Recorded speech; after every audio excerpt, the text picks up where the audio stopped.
আসসালামু আলাইকুম বন্ধুরা, আজকে আমাকে একজন বললো যে তার পিসি থেকে তার প্রিন্টার থেকে প্রিন্ট হচ্ছে না, সাদা পেজ বেরোচ্ছে, তাই সেটা দেখার জন্য যাচ্ছি।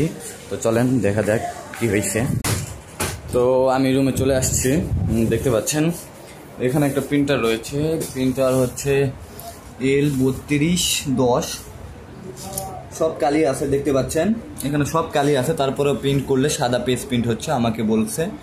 তো আমি এখন সেটা ঠিক করব। তো চলেন কীভাবে ঠিক করি দেখা যাক।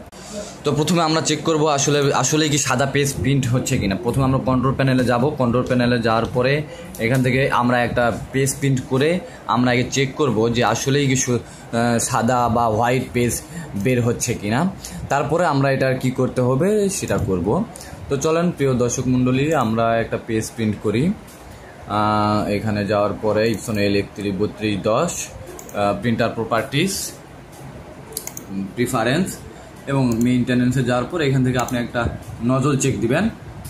নজল চেক প্রিন্ট হবে, এখন ফিনিশ করে দিবেন। তারপর দেখবেন এখানে নজল চেক একটা প্রিন্ট ঢুকছে, প্রিন্ট হচ্ছে এদিক দিয়ে। তো প্রিয় দর্শক মণ্ডলী, আসলেই প্রবলেম আছে ক্যালির, দেখতে পাচ্ছেন আমার একটা ক্যালিও ঠিকঠাক বেরোচ্ছে না, ব্ল্যাক ক্যালিও সবগুলো ঘর ভেঙে ভেঙে গেছে। তো এটার জন্য আমরা কি করব, এখান থেকে ফার্স্ট টাইম একবার পাওয়ার ক্লিন করব। নেক্সট পাওয়ার ক্লিন আপনি দিনে একবারই করতে পারবেন। তারপর স্টার্ট, দেখতে পাচ্ছেন পাওয়ার ক্লিন হচ্ছে। তো পাওয়ার ক্লিনটা কমপ্লিট হওয়ার পরে আমি আবার আসছি আপনাদের মাঝে।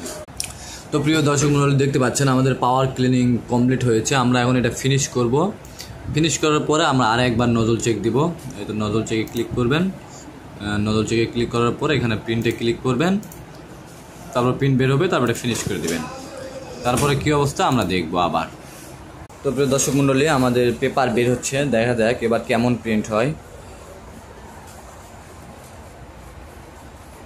কালে অনেক ভেঙে গেছে এবং কিছুটা ঠিক হয়েছে আগের থেকে। তো দেখতে পাচ্ছিলেন আগেরটা আমার এইরকম ছিল, আগে এইরকম ছিল এবং এখন এইরকম হয়েছে, কিছুটা ভালো হয়েছে। আমাদেরকে যেটা করতে হবে, ফিনিশ করে দেব এবং এবার আমরা হেডটা ক্লিন করব। মনে রাখবেন পাওয়ার ক্লিন একবারই করবেন, তারপরে হেডটা ক্লিন করবেন, তারপরেই আপনার রেজাল্ট আপনি পেয়ে যাবেন, অনেক ভালো প্রিন্ট বের হবে। তো হেড ক্লিনটা শেষ হোক, তার পরবর্তীতে আবার আসছি। তো সুপ্রিয় দর্শক মণ্ডলী, দেখতে পাচ্ছেন আমাদের লাস্ট ফিনিশিং এটা হয়েছে। তো এখানে আমার আর কিছু ভাঙা আছে, আমি যদি আর একবার দেই তাহলে ভাঙাটা চলে যাবে। কিন্তু আপনারা হেড ক্লিনিং 1 থেকে 2 বারের উপর বেশি বার করবেন না, তাহলে